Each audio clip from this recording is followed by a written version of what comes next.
Okay, so I did a video the other day and it was entitled What Autism Is to Me. While all that is still very true, I felt I didn't put everything into it. Maybe I was sidestepping a little bit in fear of going to maybe an emotional place I was trying to avoid. I don't know. But I did say I would do this whole project with honesty, so I felt it may be necessary to do like a face-to-face blog, if you like, to really explain what autism is to me, without the videos running, just face-to-face. So let me paint you a little picture first of all. By the way, those of you who don't know, I'm Charlie's dad. I'm the voice you keep hearing in all them videos. Let me paint you a little picture, okay? Imagine, if you will, going to, I don't know, the shops. You walk into the shops and you get in there and the shopkeeper says to you, what can I get you? What would you like? And you know what you'd like? It's there in your mind. And just as you go to tell him, your voice disappears. Nothing's there. You can't say anything. And as much as you try, it isn't there. Now imagine taking that same route to the shops, maybe, or to a supermarket, and people might go down, they might notice the odd thing here and there. There's a car parked somewhere or whatever. Imagine doing that route and noticing absolutely everything, and I mean everything. Every last crisp packet on the floor, every bird that sat in its nest, everything. Just imagine, just for a second, how maybe overwhelming that would be. But it doesn't stop there. So you're doing the same route again, and you're walking. Say you're going to a supermarket,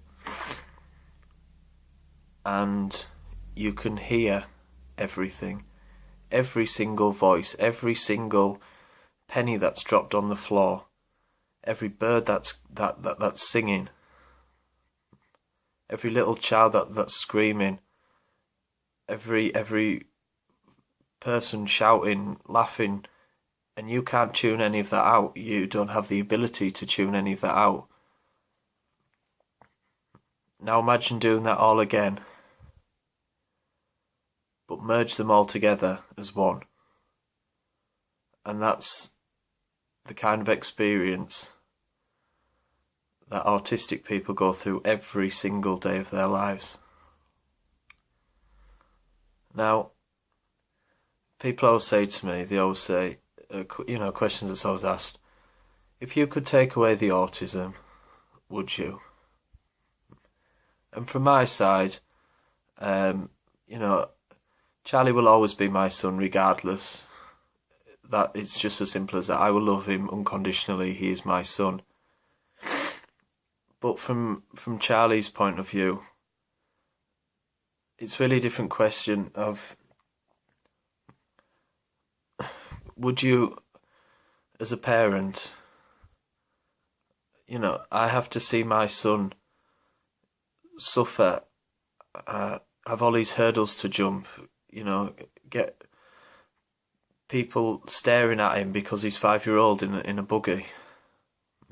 See the utter frustration when he's trying to tell me something and I don't know what it is. Let me just tell you a little story which I always refer to. When people ask me about my son, maybe a year or two ago, I can't remember the exact date, maybe a bit longer ago, I was putting Charlie to bed. Me and Charlie's mother, we always rotate between the children, so they each get an equal amount of our time. of who puts them to bed. And Charlie was upset. Now, it's not uncommon for Charlie to have a little shout or a little breakdown. Maybe something's out of place or something hasn't gone straight forward with his routine. But nonetheless, he's having a little shout. Now, as a parent, I just thought Charlie was just playing up maybe a little bit, just being difficult as any child can be. And I put him to bed and left the room. Now, I go in the next morning to Charlie's bedroom, and Charlie had been sick all over himself. And it broke my heart. Imagine seeing your child sick. Your child tried to tell you they were sick, but they couldn't. And a lot of people say, well, it wasn't your fault, surely.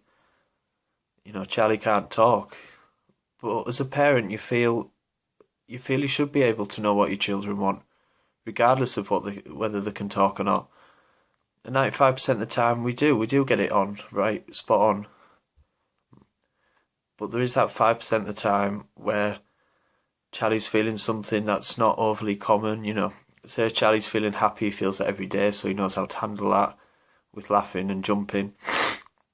Charlie's feeling sad, so he knows how to handle that, with shouting, or maybe he'll lash out a little bit.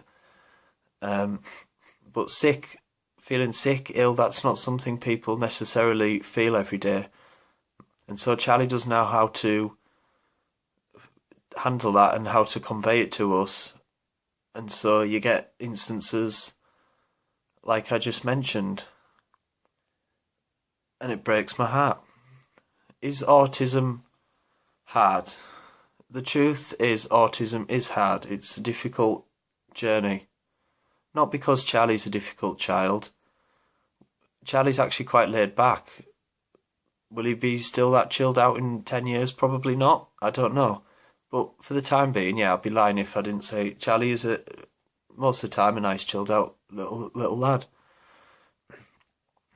It's hard because you have to see your children suffer and get frustrated, and there's nothing you can do about it each and every day. But to say that, you do have the upside of things where you get the littlest victories, and it's like winning the lottery. Charlie will put one piece of Lego on top of another, and I've just won the lottery. And I get to feel that again and again and again and again. Yes, autism is hard. There's no denying that.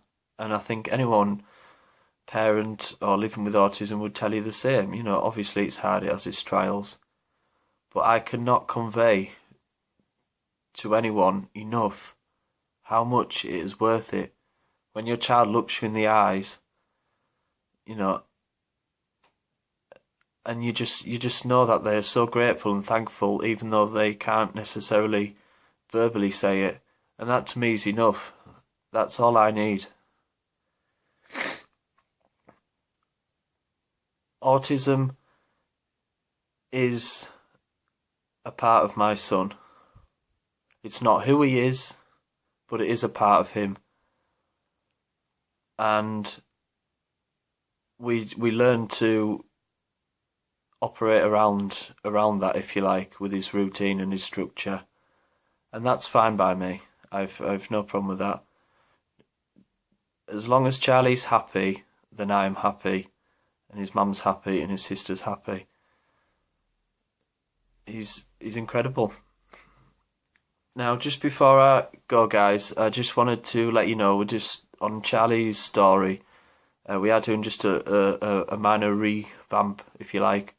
We're going to start off with a bit of personal blog from either me or my wife, Amy. And then, as the episode progresses, it will then go into what Charlie's been doing for the day. Just to give a bit of variation and hopefully give more of an insight onto our side of things, as well as what Charlie's been doing. Also, if you keep a lookout, there will also be a Poppy episode coming up too, which is Charlie's little sister and how she likes to do things. Not necessarily this episode, not necessarily her interactions with Charlie, but just getting to know Poppy a little bit, so you guys know how she operates and what her likes and dislikes are. So you've got more of an understanding when she does pop up in future episodes, and I will try and show you the bond they have together. Thanks for watching, guys. Take care, and let silent words be heard.